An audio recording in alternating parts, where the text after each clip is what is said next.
Okay.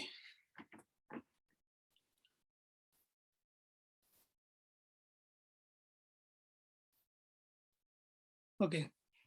So, Jai Janan Sadharma Bandhu. Today we are going to read a book, the same book that we are reading in different parts. So today is the part number 7. And we will start from the same text as we left in part 6. And today is Sutra 2, which is on page number 74, as you can see here. And the name of the book is Cosmology, Old and New, authored by Professor G.R. Jain.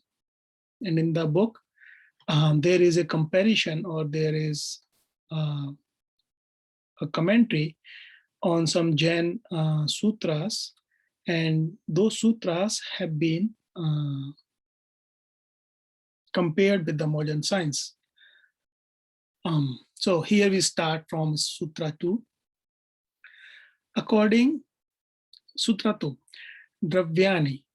According to Shwetambaras, this sutra has been combined with the following sutra, and we have Dravyani Jivascha, which means that Dharma, Adharma, Akas, Pudgal, and all Jivas, these are the 5 Dravas and not time.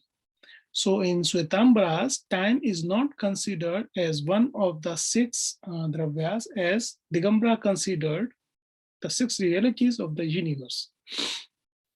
According to Digambaras, the sutra means Dharma, Adharma, Akash, Pudgala, Dravyani. That is, Dharma, Adharma, Akash, and Pudgal are the Dravyas.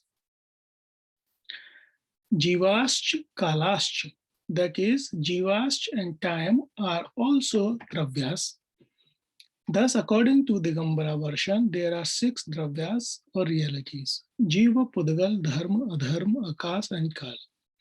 Dravya has been defined as Paryaya Druyante Dravanti Va Tan iti Dravyani, that which undergoes modifications in a Dravya, is a Dravya. To give one example of such modifications, consider an ingot of gold. Suppose we make an ornament out of it. The original mass of gold suffers a modification. The fundamental form is destroyed, that is known as Vaya.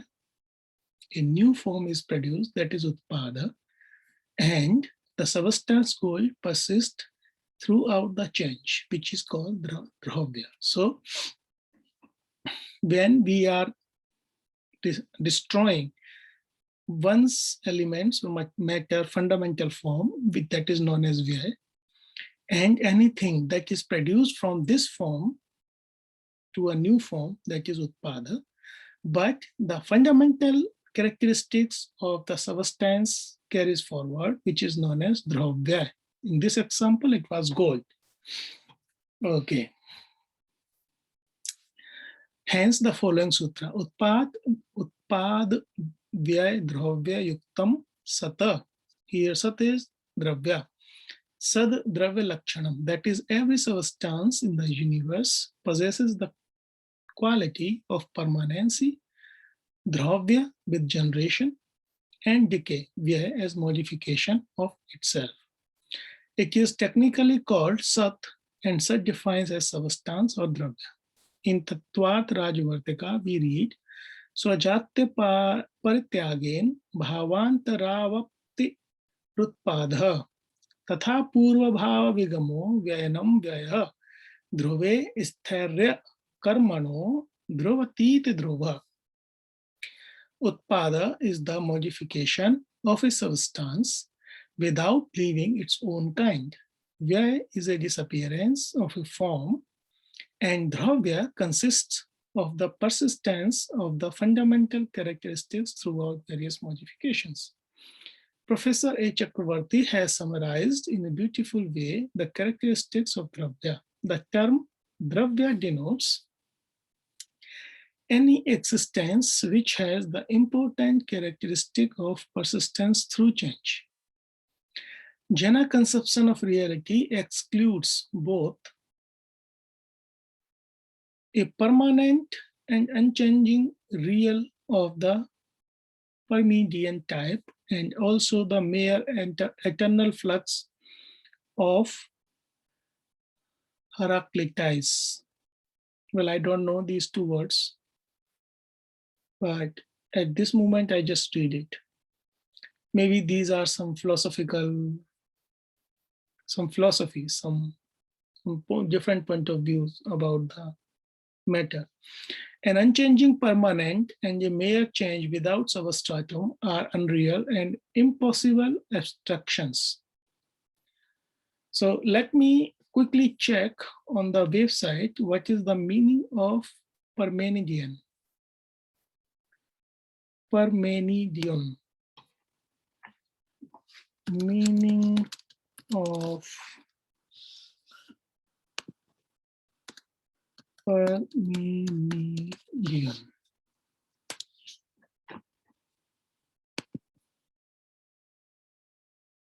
No premonition. Wait a minute. Where is the book? Here is the book. I copy it. No, I cannot. Parmenidean.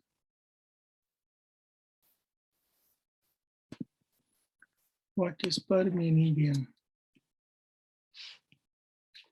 What is Parmenidean?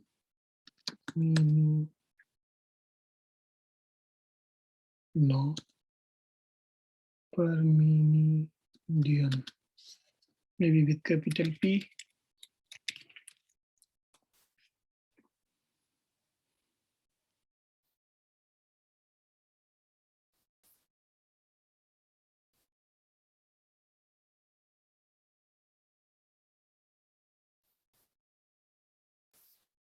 Oops. It doesn't have Parmi. P-E-R-M-E-N.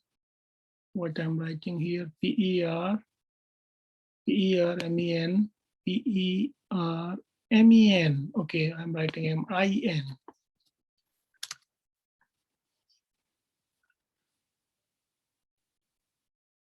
P-E-R-M-E-N. What next? P-E-R-M-E-N, I-D-I-U-N. I-D-I-U-N, yes.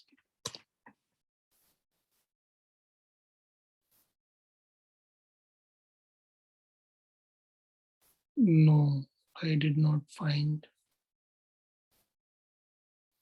I don't know what. Full text on.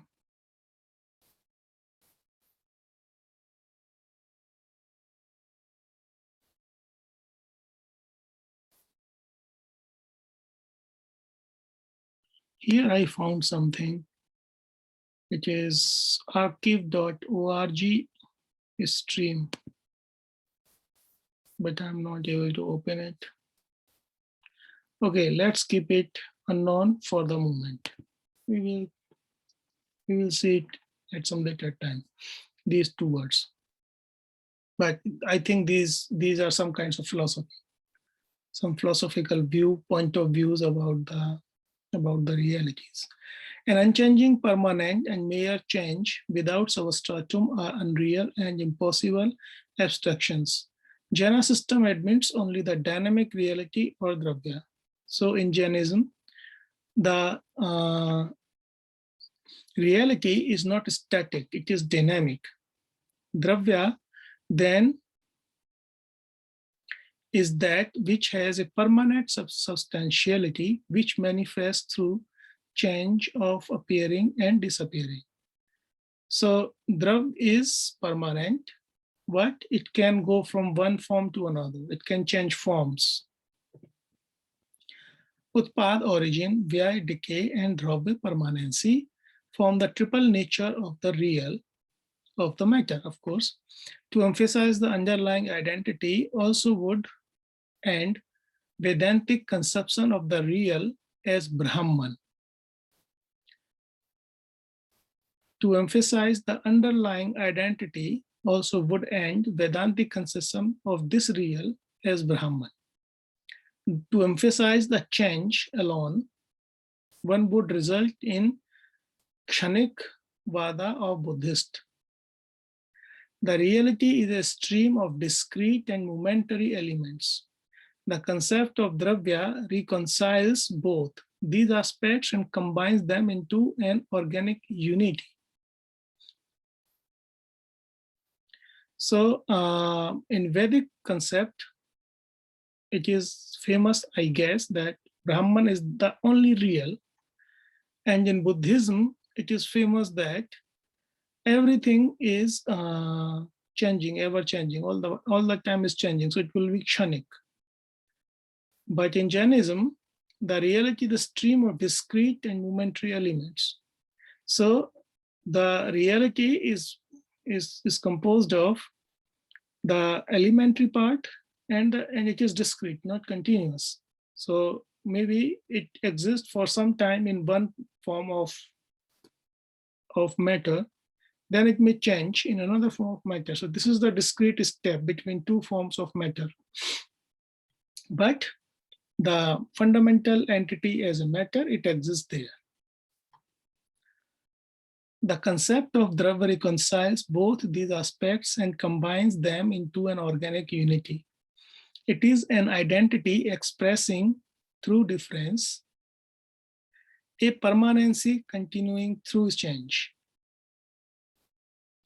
It corresponds to the modern conception of organic development rather than its Hegelian aspect. It has duration. I think Hegelian is again a point of view of reality. It has duration, it is movement, it has the elan vital. The five astikayas and kala or time are the six dravyas or real existence. The Jaina view of Dravya expressed in the summary quoted above is based on the following gatha of Panchastikaya Sara. Te chevyatthikaya te kal bhav parinadaniccha gacchanti davya bhavam pariyatthana linga sanjutta. These five astikayas, thou manifesting themselves in multifarious forms, maintain their permanency, and together with time, they constitute the six dravyas, since time also possesses the characteristics of persistence through change and is therefore a dravya. Davam salakhaniyam upadavyay dhuvatta sanjuttam gunapajjaya sayam vajantam bhannati savannu. The all-knowing Tirthankaras have said that whatever has substantiality undergoes birth and death through persistence and is the substratum of qualities and modifications is called the Dravya. 3 points have been stressed in this Gatha. Dravya is Sat, substantiality or existence. It has the quality of permanence through birth and death. And lastly, it is the basis in which attributes rest and modifications take place. It should be noted, however, that birth does not mean coming into being out of nothing. It means the production or development of a new form. Death does not mean the complete annihilation of the substance, but simply the death of the previous form. This dialectical triad of birth, death, and permanence is not only recognized by the scientists like Darwin and Spencer, but by the great French philosopher Bergson, who raised it to an important philosophical principle. Lastly, the qualities or attributes in order to be real must have an objective basis, and such a basis is Dravya. Now we give below the evidence of present-day science on the subject of permanence of substances through birth and death. The sphere of science is the Pudgal Dravya, that is matter and energy. Only since soul and other Amurt Dravyas are not amenable to measurement and science means measurement. Consequently, laws have been investigated and formulated concerning matter and energy only. The principle of conservation of matter and the principle of conservation of energy are the two fundamental laws of physics. Yeah.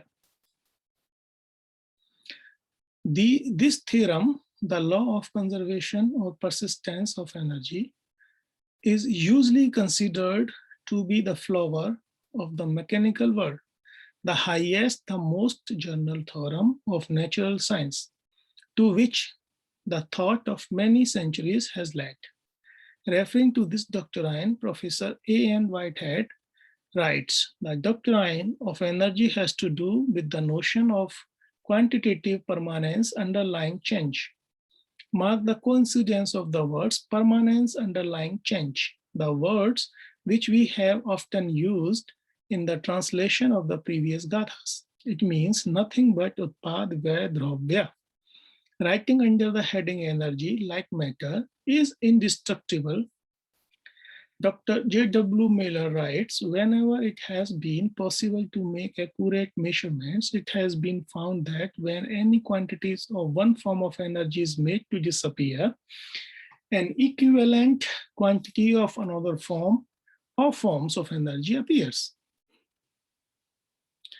L.A. Goulding said, energy is imperishable and immortal, and therefore, wherever and whenever energy seems to vanish in performing certain mechanical or other work, it merely undergoes transformation and reappears in a new form, but the total quantity of energy still abates. The italicized words again mean the pad vyaya dravya in the Pudgal Dravya. In the brilliant writing of French physicist Sadi Carnot, the following words occur. True enough, energy may change its form or produce sometimes one kind of motion and sometimes another, but it is never annihilated. It means permanence through change. What has been said about energy is equally true about matter. A few years after Lord Mahavira, Democritus, the great Greek philosopher, also thought ex nihilo nihil fit, et in nihilo, et in nihilum, nihil potest reverti. Nothing can ever become something, nor can something become nothing. In the 19th century, Herbert Spencer announced that the annihilation of matter is unthinkable for the same reason that the creation of matter is unthinkable. The reason, namely, that nothing cannot be an object of thought. The latest work of the great chemist Dr. J.W. Miller contains the following statements. In all changes of a corporeal nature, the total quantity of matter remains the same, being neither created nor destroyed. Anadi Nidana. Superficial observation might lead to the belief that a growing tree, the evaporation of water, and the burning of a candle prove the creation and destruction of matter, but a careful study of these and innumerable other phenomena has shown that apparent destruction of matter is an illusion. The law of persistence of weight, or the so-called law of indestructibility of matter, means that substance persists while matter changes its form. Hence, utpad vyaya dravya as characteristics of substance is established on modern scientific evidence. Yeah. Now, sutra number 3, Jivasya. Now we will read about Jiv, the Jiv Dravya. Souls are also included in the category of substances. As pointed out on pages 50 to 51, the Shwetambaras and Digambaras both agree in regarding soul as substance. One more evidence from a Shwetambar Sutra is given below. Kai vihanam bante davvapannatta goyama duvihapannatta tanjaha jiva davva ya ajiva davva ya. The existence of soul can be proved on various grounds. The faculty of knowing and perceiving the sensation of pleasure and pain cannot inhere in nothing, nor can volition can be function of pure non-entity. All these must be regarded as states of something which exists, and it is this something which we call soul substance. Physical researches of eminent scientists like Sir Oliver Lodge have proved the existence of souls. Okay, we will see how. We can search about this name later, and we will see the experiment that have been performed to prove the existence of soul. It should be noted, however, that the investigations of experimental science say nothing either this way or that way about the existence of soul. The reason being that non-material substances cannot be subjected to experiment and hence do not come within its province. Yes, that's true. That science doesn't say that if soul exists, and science as well does not say if it doesn't exist. Science doesn't know. And that is the beauty of science, that science does not claim things that are not well evident or that are not well observed. Well, that's the problem here, that because the objective approach of science is limited because of the nature of soul as so subjective. And unless scientific tools do not or science does not create some tools which can probe the subjective things, probably the science will not go in either way on the existence or non-existence of soul. It will be open to know about it. In exploring the universe, the following words occur: science is now and must increasingly become a limited field of endeavor. Its materials are only those forces which can be measured and predicted with precision by all experiments alike. If there exists in man a free will, a conscience, a power of self-sacrifice, a social mind, or a consciousness of kind, these forces are beyond the pale of science. The science of tomorrow, therefore, cannot include any such forces as we commonly conceive at present when we use the words mind or soul or will or purpose. To ask science to give its verdict with regard to the existence of soul is to ask an engineer to perform an operation on the injured part of your body.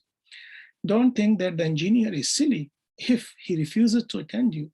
It is not his province. Yes, that's the point.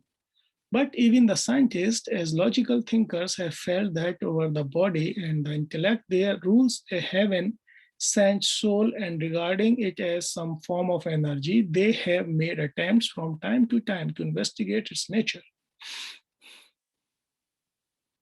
An account of a recent investigation carried out by a prominent South African doctor and an engineer in London was published under the captions "Scientist Seeks Soul." So we can search this sentence, "Scientist Seeks Soul," and we will see if it is published, and we can find out the experimental outcomes and the experimental methodology. We reproduce below certain portion of that article. So we will remember this name, this sentence, "Scientist seeks soul," and we will search about it. The doctor and the engineer both thought that the secret of life lay in some kind of energy, probably electrical. Intricate apparatus was designed and built by the engineer, and the experiments started. Animals were used at first.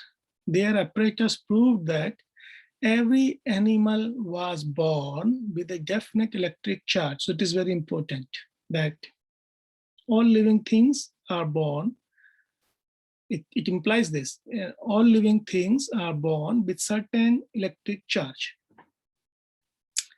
They were able to record and tabulate this energy. They found that the more intelligent animals had a higher charge than the lower forms. At the moment of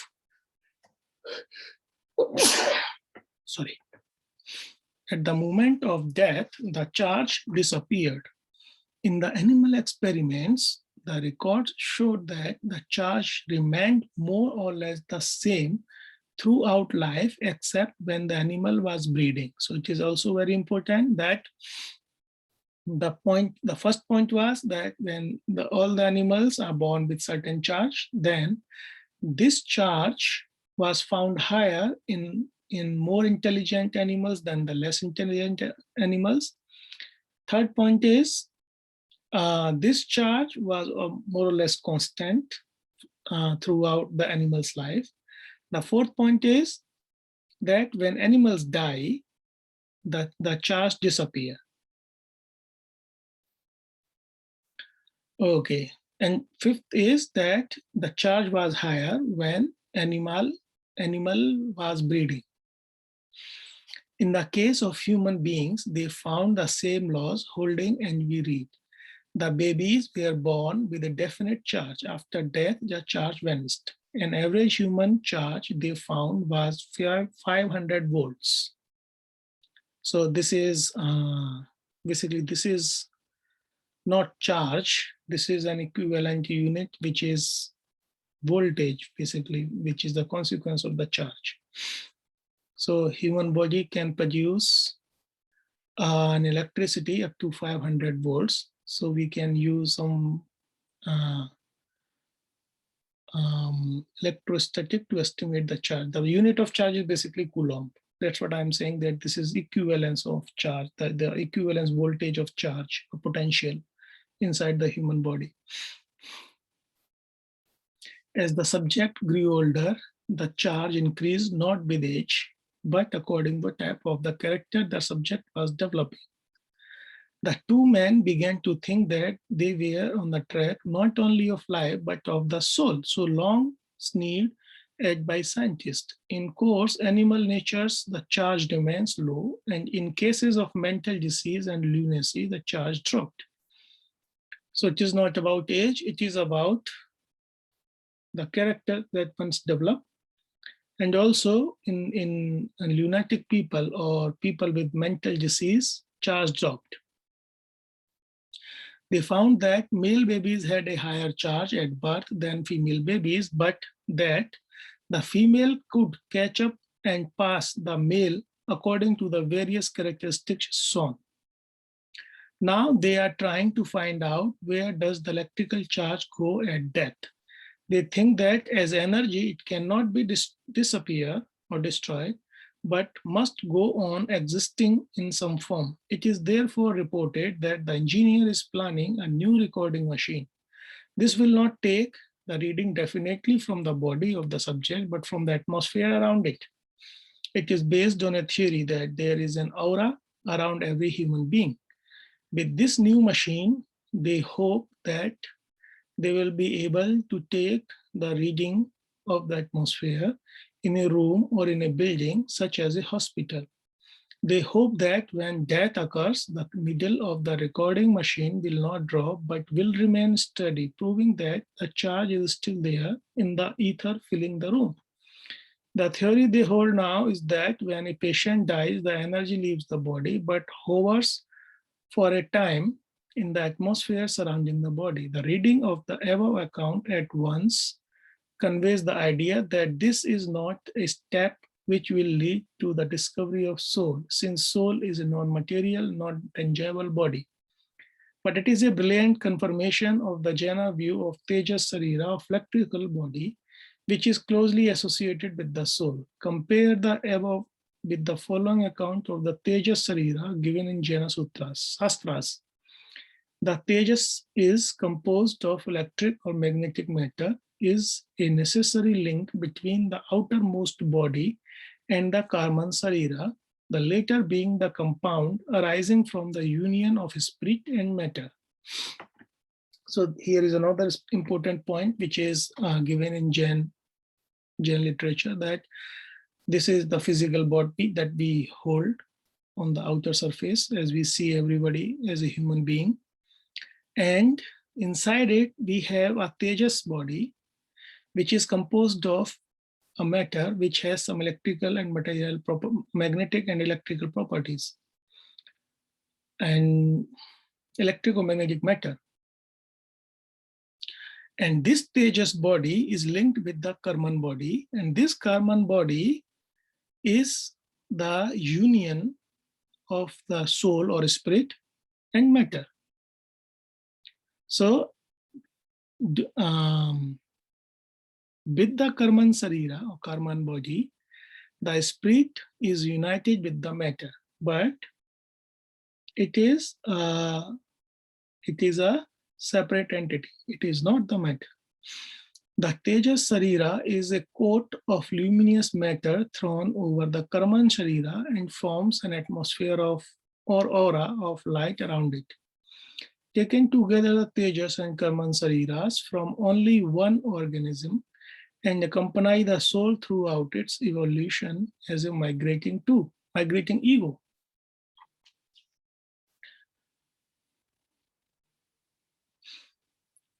Death signifies the departure of the soul with its two inner bodies, the Karman and the Tejas, from the body of gross matter. So when death arrives or when somebody is dead, the physical body that we have here, that we see this body, it is functional, but with the soul, the Karman body and Tejas body go with the soul. The comparison is striking and needs no comment. The scientists have, after all, discovered one physical counterpart of the soul, and hence we are quite justified in regarding the soul as a separate non-material substance.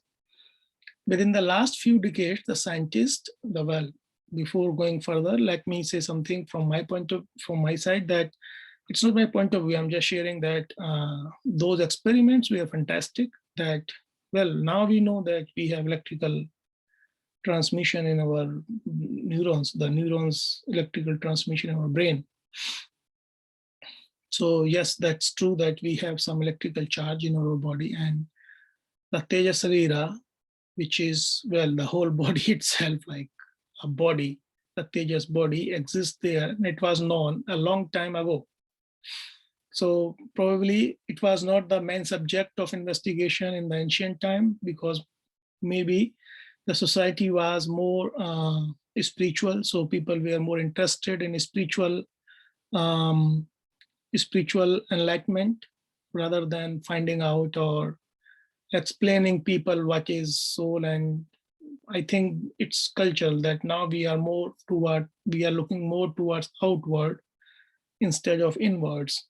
So it is just different time, that different time have different types of, because nowadays we are not talking like that. We are following the same literature that we already had, but we are not producing any new knowledge in that area. But in the science, in objective approach and looking outward, it's tremendous advancement in that area. So it's just a matter of time. We different times have different type of social mindsets. Within the last few decades, the scientists are convinced that it is possible to explain all processes of life in terms of the laws of physics and chemistry. According to them, the two most essential requisites of life are growth and reproduction. As a result of growth, the body exhibits locomotion, and in higher animals, mental activity. All living beings contains 2 or 3 classes of chemical substances whose special properties enable living systems to exhibit the behavior which we characterize as life.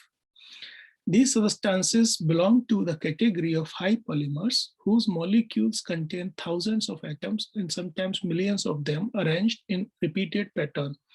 The protein, which is one of the main constituents of all living matter, belongs to this group. There are 20 protein units, where basically they're amino acids. They do specified jobs and produce required results. For instance, a protein called hemoglobin, the chief constituent of blood, contains some iron atoms and serves the purpose of absorbing the oxygen from the air we breathe in and taking it to the various places in the body where the oxygen is required for maintaining the living process. There are thousands of different proteins inside any living organism, and there is some sort of guiding force which exists in the cells of its tissues, which makes these proteins as required for doing their specialized duties. The guiding force is supplied by the 2 nucleic acids found inside the nucleus of the cells, technically known as DNA and RNA. In unicellular organisms such as the amoeba, the single cell at appropriate time, when it is big enough, it automatically divides into 2 similar parts, and each part is a complete amoeba. On the other hand, in higher animals, which also start from a single cell, the cells which divide do not go apart. but stick together to give shape and form to the living being. So what appears as growth in this case is really produced by the reproduction of the cells. The DNA produces the required proteins and duplicates itself. In the field of artificial production of life, the successful synthesis of a living cell was reported long ago, and in 1968, the American reporter announced the synthesis of biologically active living cell. A biologically active cell is that which grows by automatic multiplication. At present, the great Indian chemist, Mr. Khurana, is trying to manufacture a gene.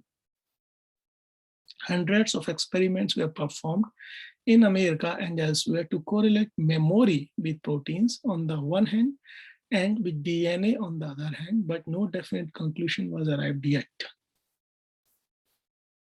So far, no scheme has been proposed which could explain the relation of proteins and the DNA with thought, reason, logic, intuition, decision, and free will.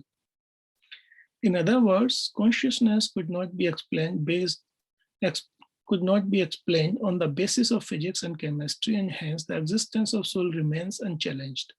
The subject of existence of soul and its transmigration has widely been studied by scientists and parapsychologists in India and abroad.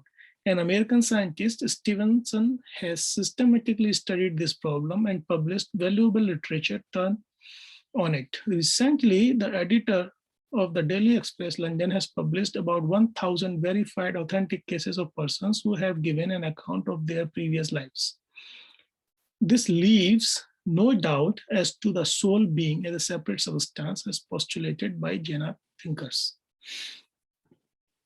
So this is Sutra 4, and we will stop here and we will continue the Sutra 4 when we will continue reading this book, and that part that we will be continuing will be part 8. Till then, Jai Jinendra, and let me stop here. Oops.